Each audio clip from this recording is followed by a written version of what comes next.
Do you want to know the secret for how to eat on a GLP-1 that will give you dramatically better results? 100 grams of protein per day for women is a pretty good amount. And most people are totally missing this. Losing that quickly usually means we're not just losing fat, we're losing muscle mass. Long before GLP-1s were everywhere, Erin Palinski-Wade was deep in the science of metabolism, insulin resistance, and how food can be used as a tool for change. There really needs to be that lifestyle modification in combination with the medication. My friend, there's a way to eat on a GLP-1 that can turn you into a super responder. I'm Elizabeth McGann, your guide to doing GLP-1s the right way. To take our free How to Microdose Masterclass, just click the link in our episode description.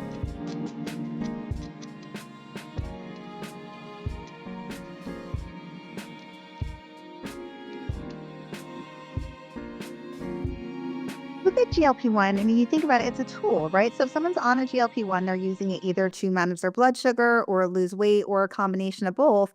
And so it's one tool, but it's not going to do all the work for you, right? It's helping with appetite regulation. It's helping with food noise. It's helping with your insulin regulation. But at the same time, you want to also be supporting your metabolism, right? So one of the biggest things is if you're losing weight, you want to lose fat mass, but not muscle. So you need to be making sure you're getting enough protein. You want to make sure you're supporting your lifestyle with resistant exercise and daily movement. So it's just one, piece of the puzzle, and it helps, but we want to make sure we're doing all those other pieces too, so we can set ourselves up for the best success, for life. Yeah. And, what's so interesting about all of this is that GLP-1s, they originally were diabetes medication, and they help people regulate their glucose levels and optimize their metabolic health. And you can also trigger this hormone. GLP-1 is also known as the unhunger hormone in some circles, and you can naturally stimulate GLP-1. And so why I love getting to talk to you is that you're someone that teaches people how to manage their diabetes. Is that right? Right, exactly. So that's my big focus is insulin balance and blood sugar balance for people that either have precursors to type 2 diabetes or already have it. Yeah.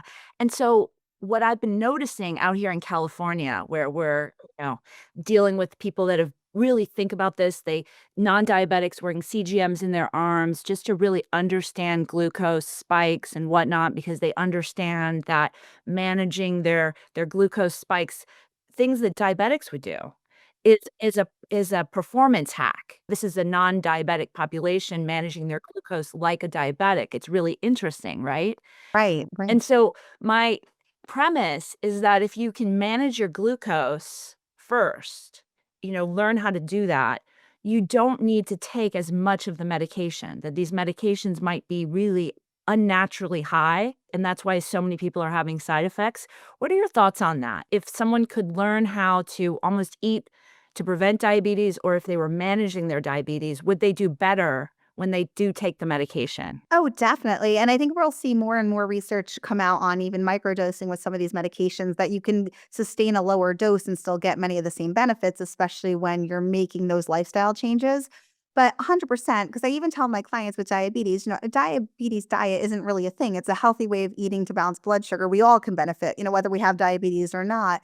But it's the same when you think about the GLP-1s. If we're making sure we're getting a good amount of protein, like lean proteins, a good amount of fiber throughout the day, we're supporting our gut health, we're making sure we're eating in a balanced way and not too much ultra-processed foods and added sugars, that is going to go a long way to support your appetite regulation, your energy levels throughout the day. And so the GLP-1 in combination helps with that.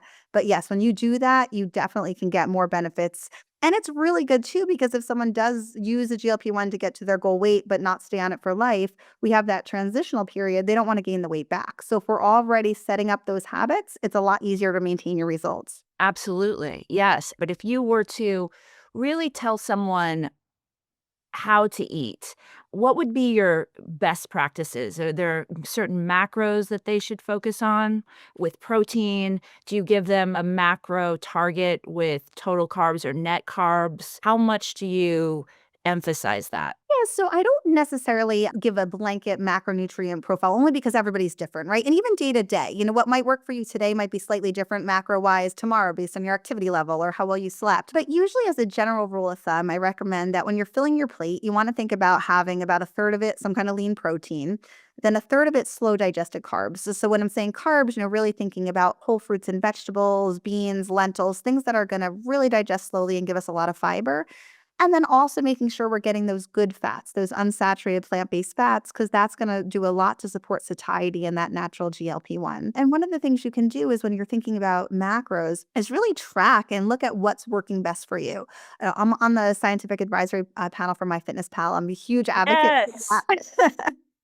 Woo! I love MyFitnessPal. It's amazing, and it's so beneficial because when you track, so let's say if you track and you were asking about macros, right? So if you go and you track and you put in your breakfast, lunch, and dinner, at the end of the day, maybe you say to yourself, gosh, I was just really hungry today. Like, I don't know what was going on, but I was just craving. I was really hungry. You can look back and see what was different today than yesterday. And that's one of the things that the app allows you to do. It has an amazing capacity to have all these foods tracked. You can see accurately how much protein and fat and fiber, but you're really understanding how your diet's impacting you. So if you start to see that when you have 30 grams of protein every day, you don't feel hungry in the afternoon, but on days when you're only getting 20 grams, you do, it really starts to help you fine tune what's the appropriate amount of macros for you so you can get those benefits. Yeah, and it's really popular protein suggestion you're hearing is 100 grams or a gram per pound of protein. Do you think that's excessive? Do you think that's too much protein? Technically, we want to get 20% of our calories coming from protein to support your body and make sure you're not losing lean body mass. Because if you lose muscle, it's going to slow your metabolism. The upper end is really about 30% of your daily calories coming from protein. If you have more than that, protein is satisfying, right? So you're going to feel full from having more protein. The problem is if you're having, let's say, 50% of your calories coming from protein, you might not be having enough balance where you're falling short in some key nutrients. Or for some people, especially those who have diabetes, if they have impaired kidney function, too high protein is putting a strain on the kidneys. Even for, let's say, women and perimenopausal and postmenopausal women, if they're having too much protein, but they're not getting enough balance of some other key nutrients, or they're falling short in, say, calcium, they're not going to have the right balance to support even bone health. So yes, you can have enough protein, but I always try to say, 30% of your total calories is more than enough to make sure you're getting what your body needs. And more than that is really just going to support your energy, but you're not going to build extra muscle because you're getting, 40% of your calories coming from protein. And I love that you're talking in percentages. What is it also in grams? Would it be 30 grams or 40 grams or 50 grams? Great question. So the reason I said percentages, it can be based on your calorie needs. So if somebody's taking in 2,000 calories a day versus somebody who's taking in 2,500, their protein needs will be a little bit higher. But yeah, in general, a safe bet is about 100 grams of protein per day for women is a pretty good amount, and then a little bit higher for men. But if you're in that ballpark, and so really that looks like, let's say if you have 20 to 30 grams at each meal during the day, and then a little bit of protein in your snacks, you're going to be hitting that protein target at the end of the day. Erin, before we get even deeper into all of the things we're going to talk about, I'm just curious about your story. How did you get started as a dietitian and diabetes educator? And also, when did GLP-1s first cross your radar screen? Yeah, great question. So I actually kind of fell into nutrition by mistake, but I really love it. So I started out, was an athlete and I wanted to be a coach. And so my original major in college was physical education. And my freshman year, I took a sports nutrition class and I just loved it. So I went to my advisor and I was like, I don't know what this is called, but I want to talk to people about nutrition. Really lucky for me, that was a major at my college. So I was able to switch over. And I really thought I wanted to work with athletes in nutrition and really do sports nutrition. And I did love that. But when I was doing my dietetic internship, I was doing a rotation in diabetes. And I just was so amazed at how such small lifestyle changes could have such an amazing impact on somebody's long-term energy needs and their quality of life. And I just loved it. So I just became really passionate about helping people in that space. And then I started my private practice, started working with people with diabetes, but also, weight management, insulin regulation, and kind of the whole metabolic health. But that's really how I got started and loved it. And honestly, GLP-1s have been around for a while with people that have diabetes. So they weren't new to me as medication, but just in the last few years, we're seeing that transition where a lot more people without diabetes are using them for more weight management. So they've been around for quite a number of years. And it was funny to me because when I started to see people coming in that didn't have diabetes with them, and obviously was in the media and the news as well, but some of the side effects that they were saying, I wasn't necessarily seeing that in people with diabetes. They weren't automatically losing tons of weight just because of the medication. So it was a bit of a nuance to see them being used in this way. But it does go to show that it does have a combination of, yes, it suppresses appetite, but you still have the lifestyle change has to happen in order to have that weight loss success with the GLP-1s. When you take a GLP-1, it optimizes your metabolic health. You can see it when people wear a CGM, a continuous glucose monitor.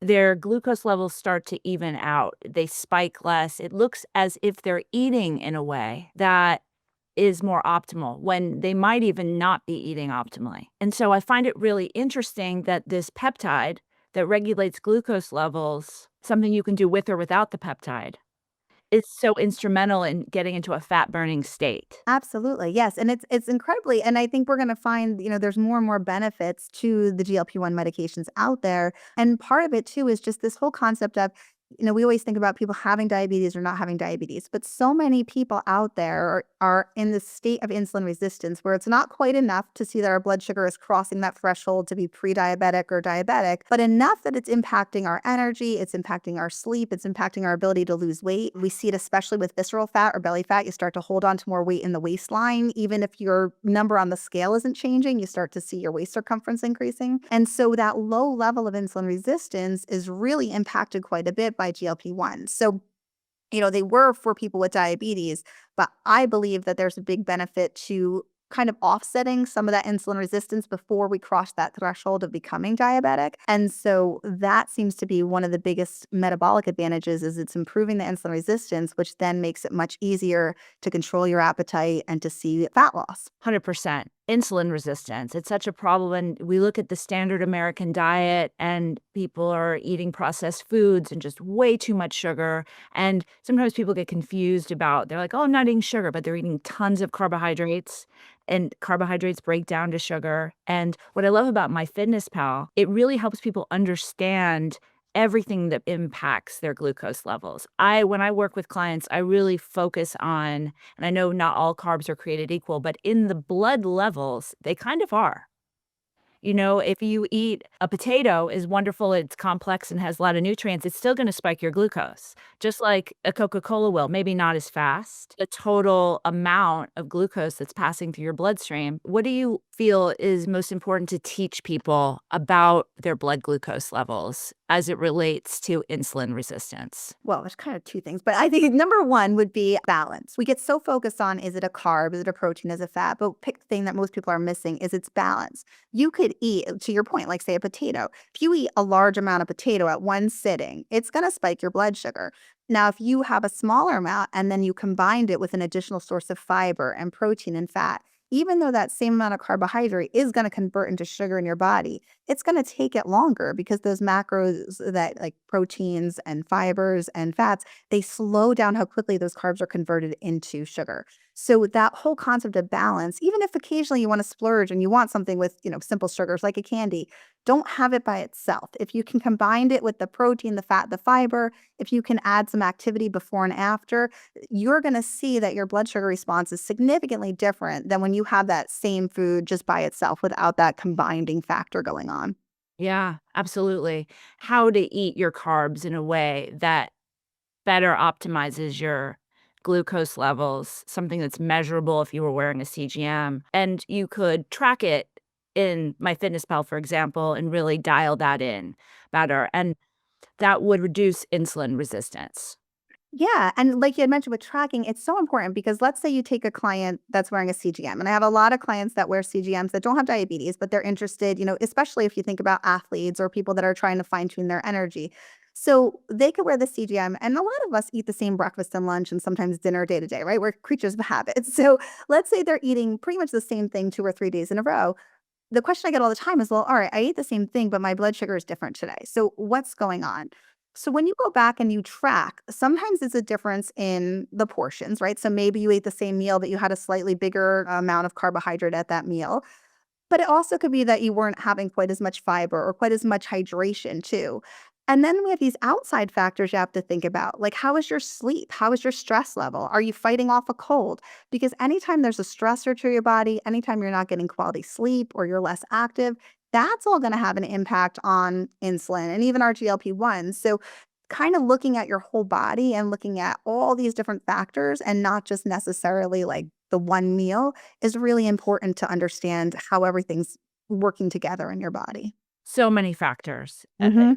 impact. I wore a CGM for about 6 months, and one of the things was a real mind opener that what spiked me the most had nothing to do with food. I could track stressful phone conversations when I was in traffic, and even when I was a little dehydrated. So I want to go on this topic. I find this is also kind of new in the conversation. Have you heard this term super responder? We're noticing is there's a certain subset of the population that when they take a GLP-1, they are super responders. They can take a tiny microdose and it works really well, so much so that it matches people that are on a much higher dose. So a standard dose for tirzepatide, which is Mounjaro, is often they start them at 2.5 milligrams, which is considered not really even like the effective dose. It's sort of the starter dose, and you're not supposed to technically even be losing weight on that, which I think is ridiculous. And then they bring you up to 5 milligrams, which is okay, now it's in your bloodstream and you should be effectively losing weight. A super responder might take 1 milligram and feel as if they are on a much larger dose. And because it's a much smaller dose, like 1 milligram or even half a milligram, and again, it's different dosing with, semaglutide, it's different dosing, but we'll just use Mounjaro. So a super responder, and they think it's just arbitrary. They're like, oh, there's just people, and maybe that's genetic, and it might be somewhat genetic, but I'm positing that you can turn someone to a super responder. And because most physicians, and I come from 4 generations of doctors, and I know how little they're taught in medical school, like 0. They're not thinking, "Oh, maybe it's related to their diet, nutrition, and lifestyle." They think it's just random. My idea and interest is how can we turn people into a super responder so that they can take the smallest minimum effective dose and not have all the side effects and also not have to be on them for life. No, I think that's such a good point because I do notice that. And especially when it's being prescribed, some people are just started at a higher dose and they're not even given a chance to try the very small dose or the even a micro dose. And so a lot of it comes down to I've had clients too who are responding on low doses, but then insurance requires them to be upped to a higher dose just to continue coverage. So there's a lot I think that needs to be addressed, in the medical standpoint and insurance coverage so that we can have more insight into this. But absolutely, I think if you look at the people, and I would be curious to see if they'll do a long-term study on this, because my guess would be the people that are super responders are more already metabolically balanced. They're probably less insulin resistant already. So perhaps the best course of judgment when we think about GLP-1 long-term from a weight management standpoint is to get people more metabolically healthy before they start the medication. Maybe there's a 3-month period of improving blood sugar levels, improving physical activity, maybe a small amount of weight loss before the medication started, so that to your point, they can get the maximum impact with the smallest dose and then not have to be on it long term. And I would guess too, if we looked at this over a course of a few years, and it hasn't been being used this long for weight loss, but my guess is those super responders are seeing results and losing the minimum amount of muscle mass versus those on the higher dose that are losing, but also losing a lot of muscle. And my concern with that is how we're setting people's metabolisms up to keep weight loss off. Because if you're losing a lot of muscle right now, it's going to be almost impossible to keep the weight off long term. Yeah, you're set up to be on this medication for life, which at a lower dose, people are seeing their huge benefits, perhaps, of why you might even want to be on the peptide for the rest of your life, but not at these like high doses, certainly. On the other side of it, the people that are dosed up and it stops working, doctors will often say, "Oh, we're not sure why. I think maybe just after a year of being on the medication, it plateaus. It's just part of the drug." Again, they're not looking under the hood, seeing what the people are actually eating. I think there's a reason when the medication stops working. That because a lot of times people take this medication and they just completely rely on the medication to do all the heavy lifting for them. They don't change anything. They just eat less of the foods that got them there in the first place. right? Exactly. Yeah, and you can still, not everybody's eating just out of hunger, right? So there's a lot of emotion tied into food, and with the GLP-1, we do see a lot of like that food noise and that compulsive kind of binge eating curbed quite a bit, but we don't necessarily see, the social impact. And so if somebody is still going out for big lunches for work or has to travel and they're eating a lot of meals out, they're naturally going to be consuming higher calorie dishes, and eventually, just like we would see after bypass surgery, gastric bypass surgery, people can start to gain the weight back, even though their stomach was much smaller, because over time, you can just adjust back to it. So, 100%, there really needs to be that lifestyle modification in combination with the medication in order for people to not just lose weight, but we're talking about long-term health. You want to, I always tell my clients, like, the number on the scale is great, but that's not what matters as far as health goes, right? We want to make sure that as you're doing this, you're getting in the protein, you're getting in the calcium, you're keeping your bones healthy, you're keeping your muscles healthy, you're keeping your heart healthy. That's what matters long term. So we really need that lifestyle approach. And, I'd like to see where there's more education with the medication as a whole. 100%. And emphasizing nutrition, which Mhm. there's not enough talk about that. I talk with a lot of doctors. I have the privilege of interviewing them, and they're kind of like, they do a little lip service to nutrition. They're like, well, Anyway, we love our doctors. We're not throwing them under the bus. Well, I want to talk more about how to get people off of the medication. And to your point, when you really train them on how to eat, how to eliminate insulin resistance, to reverse diabetes. Do you believe diabetes is reversible? I do. And I've had clients that have reversed it. Now, with that being said, if you've had diabetes and you are in remission, you still always have to check your blood sugar. You still have to get your A1C checked at least annually. But yes, I've had clients that were on multiple type 2 diabetes medications for years and were able to get off all of their medications and just through diet and lifestyle keep their blood sugar in check. But it's the constant work, just like with anything, all of us. I mean, anybody can develop the type 2 diabetes if we're not being cautious about lifestyle things and getting those checkups and keeping track of where our blood sugar is at.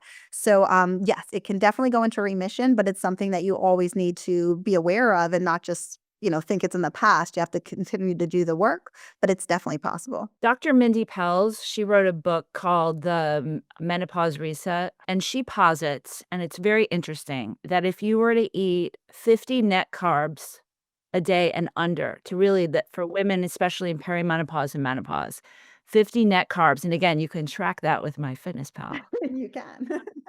If you were to stay at 50 net carbs and under, that a lot of these menopausal symptoms, hot flashes, brain fog, inability to lose weight, there's something about that that is the sweet spot for optimal hormone health. And it's also what I found an optimal place for fat burning and weight loss. What are your thoughts on that? Do you think that's too strict of a macro recommendation for net carbs, 50 net carbs? Here's my thought on it. I think it can work for some people, but there's also people out there, and just I've worked with, probably 1,000 clients, and there's different personality types, right? So some people are going to do absolutely great with that. They're going to see benefits and they're going to be able to continue with it. For some people, the concept of keeping their carbs that low, it feels, I don't want to say scary, but it feels a little bit stringent to them. And just it's that concept of like, if I said to you, you can never eat ice cream again, all of a sudden that's all you want and you're craving it, versus if you weren't even thinking about it 2 seconds before I said that. So for some people with their personality type, if you were to tell them they have to keep something to that low and they felt slightly restricted, they could experience a bit more cravings or feel a little even if they're not, even if they're eating a lot of variety, there are some people where then there's that rebound effect and it's more emotional versus food. So they could still feel satisfied, they can still be doing well, but it might feel a little bit restrictive to them. So my thought process with that is if you're keeping it that way and you feel great and you're tracking and you're meeting all of your nutrient needs and you're feeling great and it's sustainable, then it's great for you. But if you ever follow, and this not just with that recommendation, but with any recommendation, if you ever feel like you're trying to stick with a recommendation that feels too stringent or it's making you feel like, oh, I can't wait to finally get off of this and go in the reverse, then that's probably not the best for you at that moment. And you want to find a change that just feels sustainable, where it doesn't feel like it's so much effort that you're kind of waiting to get to the end of the tunnel, sort of a feeling. But if you're feeling great, a lot of people, then that's the motivation to stick with it too. So it's trial and error that way. And what's interesting, though, there's something about 50 net carbs, and again, maybe it's a little higher, maybe it's a little lower, but there's something about that range that matches to an optimal range that I like to see in people's CGM. And so I usually tell people, if you wanna work on a range that would put you into a deep fat-burning state that is metabolically optimized, maybe your total net carbs would be around 50 net, and if you wanna measure it, you can in a CGM. That said, what I've noticed that people are doing both. There's something about spreading 50 net carbs out throughout the day and exercising and hydrating, sleeping well, and all of those things, working on your stress that puts you right in that beautiful range. So I feel like there's something there. And ultimately, that thing is regulating the amount of glucose that goes into your system every day. And I don't know if people talk about that enough. Yeah, and that's, because glucose, sure, it's energy, but you don't want too much at once because you get this roller coaster ride of your blood sugar versus having that nice, even, steady blood sugar. And it plays a role not just in how you feel, throughout the day. Like if your blood sugar's steady, you have more energy, which makes you want to be more physically active. You have more mental clarity, so you handle stress better. So like all of those things go hand in hand. But I don't think there's enough conversation about how it also impacts sleep. So when we have steady blood sugar and we can have more steady sleep and stable sleep, especially when you're thinking about, premenopausal and menopausal women, insomnia is one of the biggest complaints. And we know that a lack of sleep drives appetite, lowers metabolism, it causes you to lose more muscle mass. So, like, if we're solving that problem, then that goes and helps to solve so many of these other issues as well. Yeah. Well, let's talk more about perimenopause and menopause. It's such a hot topic. How do hormonal shifts change nutrition needs on or off a GLP-1? So when you think about when somebody is going into menopause and premenopause and menopause, there's some shifts in estrogen, obviously, and then we see that that can lead to changes in, we can see appetite, but a big thing is the body composition. So we start to see that it's easier to store fat and it's easier to lose muscle. And that's the two things we don't want when it comes to how many calories we're burning during the day, right? So if we're losing a little bit of muscle, we start to burn less overall calories, just keeping ourselves alive during the day. So it makes it a heck of a lot easier to gain weight. And because it's easier to gain weight, one of the things we find, especially in menopause, is where we gain weight tends to be right in the midsection, that belly fat or that visceral fat. And the problem with that, it's kind of this compound problem. So yes, we don't want our waistlines to expand. Nobody likes that just from an aesthetic point of view. But that type of fat, that visceral fat, is metabolically active. So it's releasing compounds that are causing more inflammation. It's making us more insulin resistant. And now as we're more insulin resistant, we're going to gain more fat. So it's just this kind of vicious cycle that makes it so much easier to gain weight and so much harder to lose weight during that period of time. A woman that's approaching this beautiful time in life, and, it was eye-opening to realize that perimenopause can be a 10-year cycle for women. And then you hit menopause, and then the rest of your life, or postmenopausal. I mean, this is a significant time in women's lives. What can they do to better prepare and to just optimize for this time?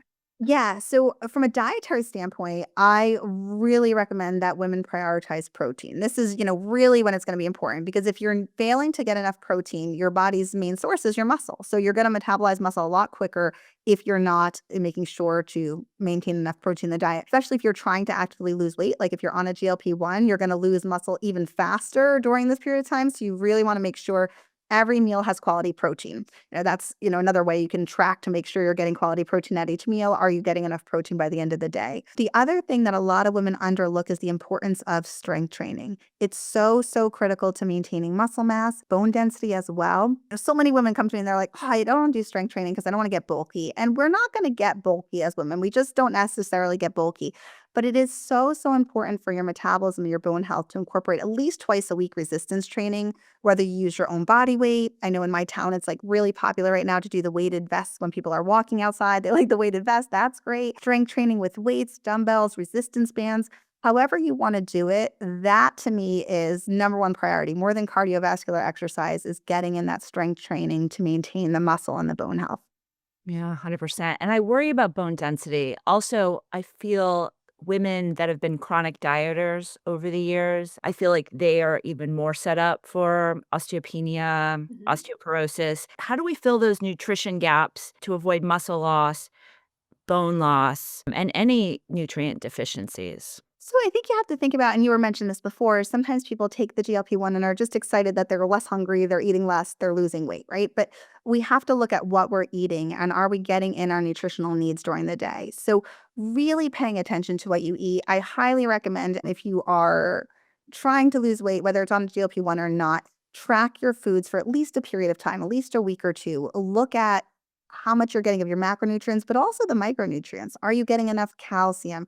Are you getting enough vitamin D? Are you getting enough vitamin K? If you're not getting these things, consider and talk with your doctor or dietitian about a supplement as well, because it's so important to make sure that consistently, day after day, we're getting these key nutrients that support bone health, that support muscle health. And the other thing too is if you are somebody who has a family history of low bone density and you are starting a GLP-1, depending on your age, I would talk to your doctor about getting a baseline DEXA scan just to see where your bone density is. And then every 2 years repeating it, because when you lose weight, a lot of people don't realize that, when we walk around with weight on our body, that's resistance to our bones. So that's why women that tend to have a lower body weight have a higher risk of osteoporosis. And if you're losing a lot of weight, you can start to see lack of bone density in certain areas, like in your hips or, depending on where you're losing the weight from. So I think, and it's not a recommendation right now, but I think just as a health professional, what I would recommend to my clients is ask and see if it's appropriate for you to get the screening so you can keep track of your bone density and make sure you don't lose too much as you're losing weight. I think that's so important. You can also tell with a DEXA scan how much muscle you have. When the scale goes down 10 pounds, you might be excited, but if 8 of that was lean muscle mass, there is nothing exciting about that. It's No. dangerous. And I've seen that usually if you are losing a disproportionate amount of lean muscle mass, it's when you're on these much higher doses. Are you an active person working one-on-one with clients often? Mhm. Yes, yeah, and I have a private practice, so it's myself as well as other dietitians that work with our clients. What percentage of them are on a GLP-1? I think it's a little skewed because a lot of them are working with us to lose weight without the GLP-1. So, or the ones that have diabetes are on it. So I would say it's probably about 10%. What was really interesting, so I do different corporate wellness programs, and some of the things we do are we use indirect telemetry to measure resting metabolic rate. And what I've known in the last year, where we've seen a big uptick in people using GLP-1 for weight loss, I've had more and more people that are young, that are tall, that you would expect to have really high resting metabolic rates, that their resting metabolic rate was as low as 900. And when we talked to them about why, almost 9 times out of 10, what seemed to happen was they were on a GLP-1, they lost a rapid weight loss within a short period of time, and a lot of it probably was muscle, based on that, just looking at how low that resting metabolic rate was. So for those people, it's really now trying to maintain the weight while building the muscle back, through making sure they're getting adequate protein, through making sure they're doing the resistance exercise. Because my fear is that somebody who's 5'10", but their resting metabolic rate is under 1,000, it's a never-ending battle. How are they going to keep that weight off? They're not going to be able. It's really scary. And let's just define it for the audience that's listening and may not understand what you just pointed at. So basal metabolic rate, that's the amount of calories that they would need to consume if they were just sitting on a couch all day and not moving very much just to keep their body alive. Exactly. So it's about like 70% of your total calorie expenditure just to keep you alive. Like if you were just, just laying there, just breathing, digestion, and then the other 30% is what you do with physical activity during the day. Yeah, and you would expect a tall person, a young person to have maybe around 1,300 calories a day, 1,500 calories a day. Oh, yeah, definitely. And some of these people, even when we test, would be closer to like a young, tall male would be maybe 1,800 to 2,000 as a resting metabolic rate. So to have it half that that's concerning. And you're noticing that as you're testing it, you're seeing it, a tall woman, for example, their basal rate is at 900 calories. And you're saying that's based on that they do have so little muscle on their body.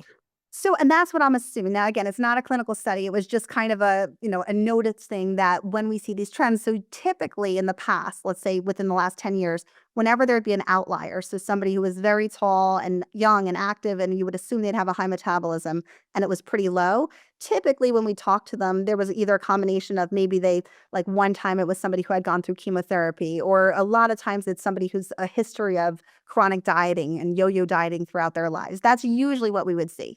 So when you see some of these outliers, and it seemed to be the consistent one this last year, was that it was all with losing weight rapidly. And I don't want to say it was just with the GLP-1. Probably if they had lost weight that rapidly without a GLP-1 in another manner, could have still been a loss of muscle, but it's just losing that quickly usually means we're not just losing fat, we're losing muscle mass. And for anybody who's out there starting a GLP-1, that can be prevented if you track, if you make sure you're getting your needs, and especially those protein needs every day. You want to, even something like a lot of my clients are like, I can't track, it's so overwhelming. And we were talking about this earlier. There's so many features like MyFitnessPal. Now you can just snap a picture of your phone, it pulls it in, you know exactly how many macros you're getting. Couldn't be easier. Or you could even voice to it too. There's voice feature now. You could just speak in what you're eating and it tracks it. So really, really track, because it's so easy to fall short and not realize it, especially when you're not hungry. You're not going to notice that you're falling short, but that tracking is going to be key so that you can be your healthiest self with the weight loss. We all love to see the scale go down quickly, and assuming it's fat, that would be a good thing. But I think if you're losing fat too quickly, it's not a good thing. And so it would make sense to manage people's expectations to, release half a pound a week, 2 pounds max, and get a DEXA scan, and more regularly, even pay out of pocket if you can, because, insurance probably won't cover it as much as it would be helpful to track, and make sure what you're losing is fat, not muscle. And you need to track to be able to do that for sure. So let's give some tips, because I know people are taking notes, and they're super excited to hear everything you're sharing with us, Erin. Let's say they're doing what you're suggesting before they get on a GLP-1, or maybe they just naturally want to stimulate GLP-1 and never want to go on the peptide. They train for it, so to speak. They work on their metabolic health. They release some weight without it. They then go on the peptide, and they're able to take the minimum effective dose, and they release their weight slowly, and it's awesome, and it's mostly fat and not muscle, and they're strength training, they're doing all the things. And then they get to their ideal weight and they want to maybe taper off or take a lower dose. What would you suggest that they do to maintain their results? Yeah, that's a great question, because I feel like everybody thinks the weight loss is the biggest battle. And honestly, to me, it's the maintenance. Maintenance is so hard. And part of it is because it's not as exciting, right? You're not looking at the scales not changing anymore. You don't feel as motivated. So definitely don't stop what you're doing. So if you are, exercising, the resistance training, the tracking, you're doing all those things to lose weight, don't stop doing them when you get to your goal weight. I think a lot of people say, I'm here and great. If you stop tracking, if you stop the movement, you're going to stop to see the weight come back on. One of the big things is if you start to go off a GLP-1, you might feel a bit more hungry because you don't have the GLP-1 to help regulate the appetite as much. That doesn't mean you can't combat that with natural ways. So I would make sure that every meal you have has a good amount of fiber, has a good amount of protein, has a little bit of healthy unsaturated fats, and also hydration is going to be so important, because whenever we fall short on fiber or protein or fat or fluid, you're going to feel hungrier. And if you up your fiber, you need more fluid too, so you don't have any negative, constipation issues and whatnot. So making sure that every time you sit down for a meal, there's a good amount of fiber. And I would say, anywhere from at least 3 to 5 grams is a minimum. You can always go higher with fiber. With protein, 20 to 30 grams per meal. Couple grams of fat, maybe 5 to 10, depending on what you're eating. That's a good combination for each meal. And pay attention to how you're feeling. If you're noticing certain times of day you're hungrier, look back, look at your records over time and see. Sometimes it might be you weren't drinking, or you're really active at lunchtime, and so you're starving in the afternoon. So plan a more substantial snack there. But that's going to be really important. And also weigh yourself. Don't just forget about the scale. And I don't want anybody to be like hyper focused on the scale, but when you're maintaining your weight, it is a good idea at least once a week to either measure yourself or jump on a scale and just make sure you're staying within the zone you want to stay in. You don't feel a couple pounds come back. By the time you feel it, it's a lot to change. So if you get ahead of it and you notice if you're going up 1 or 2 pounds, you can quickly address that before it becomes, 10 or 20 pounds. Super smart. Do you have a scale you recommend that tracks body fat and lean muscle and even hydration levels? I feel like that those are hard to find. There's a couple different ones out there from a standpoint of what I've used with clients. There's a couple out there. One of my things with the smart scales is, do we know if they're 100% accurate, like compared to a DEXA? Hard to say. Some of them have done studies and they do say they're within 5 or 10%, but a lot of it is user error if you're not adequately hydrated or depending how you're using it. What I tell my clients is when they're going on those scales, it's consistent to itself. So even if the body fat composition on that scale isn't 100% accurate, if it starts to go down, you're losing body fat. If it starts to go up, you're gaining body fat. So the trends are really helpful for those smart scales. I don't know if there's one that stands out from the others as far as research goes. I'd have to get back to you on that. But I think regardless of if you use any smart scale, just look at using it consistently, like same time of day when you're weighing yourself. I always recommend, first thing in the morning after you go to the bathroom, but before you eat, that's going to be a little bit more accurate. And look at the trends. If you go up in weight, but you see that body fat went down, you're probably just holding onto water weight. That's a good way to kind of understand why the weight is changing. If your weight is not moving, but your muscle mass is going down, you're losing muscle. So it's those things that you can look at and address from the scales. I think most of them that I've seen around like $100. Some of the more expensive ones just have more bells and whistles, right? They might do more overall body scanning. That might give you more of a breakdown of where you're losing muscle or bone density in certain body parts. But if you want just as kind of a whole, I think if you look at that sweet spot of about $70 to $100, you're probably within that range for smart scales. But what I would look at, and I always recommend with my clients, is if you're debating between different smart scales, go to their website and see if they have some studies on accuracy. Look at if there's any ones that have done more research on their scales than others. That's usually going to be a better gauge of how accurate the result is going to be. But definitely follow their instructions on how to check, because if you're standing on it wrong, you're going to get very skewed results. There's so much we could talk about, and I'm looking at the time, and we probably should start thinking about bringing this to a close. What are you're so prolific. You're an author. How many books have you written? F4. Girl. So this is a good part. I saw you give a really cool TED Talk about mindset. Tell me a little bit about how important mindset is, because you do a lot. I mean, how many kids you've got kids? 3, yeah. And you've written 4 books? Mhm. And you're Mostly doing before them. okay. So you are so qualified to talk about how you can keep your mindset in a place that works. Yeah, I mean, mindset to me, honestly, is the key ingredient, because I've worked with so many clients and myself too. The key factor I think that determines if someone's going to be successful long term with making any health change, we're not just talking about weight management, but improving blood sugar, blood pressure, whatever it is, it's getting away from this concept of trying to be perfect. Because the second you say to yourself, I need to be perfect, that's impossible. You can't be perfect. No one is perfect. I am a dietitian. I do not eat perfectly. Like, no, you can't. It's unreasonable. And so whenever you're striving for something that's unattainable, all you're going to do is constantly feel bad about yourself. You're constantly setting yourself up for failure.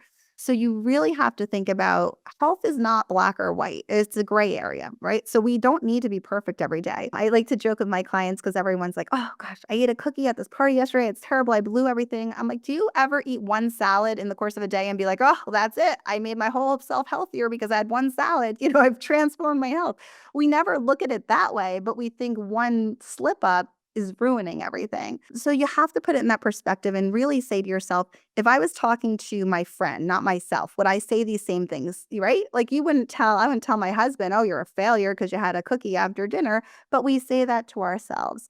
So think more in the standpoint of making small changes that stick. One of the metaphors I like to tell my clients is, if you think about, we're on the East Coast, we get a lot of snow. So if a snowflake comes down and nobody cares, nobody pays attention to it, right? But when all those snowflakes come down and it's a blizzard, that has a big impact. That affects us. And it's the same thing with these small changes in health. Like you might not think tracking your food matters, or you might not think having a little bit more water matters. But when you do all those things consistently, it has a major impact on your health. So it's just finding those like low hanging fruit, those little nuggets that you can improve. That's what's going to put you in the right mindset for improving your health.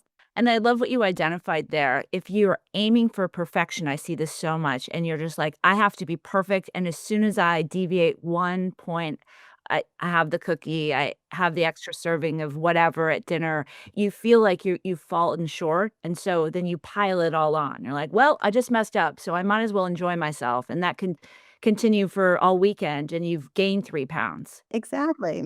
So if you deviate a little bit, you just keep going instead of giving up. I mean, that cookie, right? Like there's 365 days in a year. Is that cookie really going to matter? No. But if you eat it every day, 10 of them because you felt like you screwed up, then it has a big impact. So yeah, it's just trying to be realistic with yourself and really thinking long term versus, just today or just this week. It's like what matters in the long term. You can get back on the horse, so to speak, with the next meal or snack.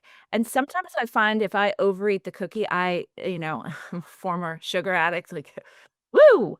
There's a reason why I teach what I teach. I had to learn it the hard way. And one of the things that really helped me was, if I overate sugar, by just having a protein snack an hour later, just to kind of stabilize myself and get back on track with even the next meal or snack, as opposed to waiting until Monday or vacation's over, so to speak. And even to like ask yourself why it happened. I think instead of beating yourself up, like look at why. Most of the time it's okay, I ate it because there was nothing else available. I was starving. That's all that was there. All right. So next time you can plan to bring something with you. Or I ate it because I waited so long and I was ravenous and I just ate everything in front of me. So next time, eat more frequently. There's always a why. And so if you can get ahead of that, it makes a big impact too. I'm curious, you've got so much cooking. What are you most excited about, Erin, in the next 18 months? And where can people find you? I launched a program to kind of help more people as far as a group program called the Blood Sugar Fix, which is just really simple to what we're talking about. It's kind of like small, simple changes that can help people to get more on track with their blood sugar and in alignment. And then,